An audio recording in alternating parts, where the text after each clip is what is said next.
ওপার বাংলার মাড়ি পিঠে খুব সুন্দর খেতে হয়। তো ওখানে আমি এটার মধ্যে লাগছে আমার গোবিন্দভোগ চাল, আমি 2 কৌটো ভিজিয়ে এটাকে আমি শিলনোড়ায় একটু বেটে নিয়েছি। বেটে নেওয়ার পরে এটার মধ্যে লাগবে গুড়টাকে আমি ভিজিয়ে ছেঁকে নিয়েছি।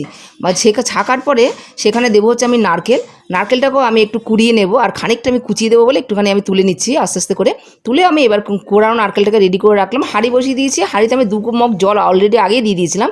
এবার দিয়ে দিলাম ছাকা গুড়ের জলটা, দিয়ে তেজপাতা আর নুন দিয়ে আমি ফুটতে দিয়ে দিয়েছি। ফুটতে ফুটতে একটু সময় আছে, ওই ফোটার মধ্যে আমি একটু কুরুশের কাজ, আমার খুব প্রিয় কাজটাকে একটু নিয়ে করতে বসেছিলাম।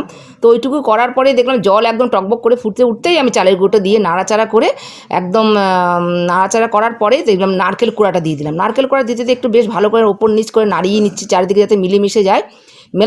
মিলেমিশে যাওয়ার পরেই আমি দিয়ে দেবো কুচনো নারকেল আর কিশমিশ যদি আমি রেখে দিয়েছিলাম আগে থেকে, সেটাকে আমি এবার দিয়ে দিচ্ছি। দিয়ে আমি একদম নাড়িয়ে চাড়িয়ে নিয়েছি। আমার মাড়ি পিঠে একদম রেডি।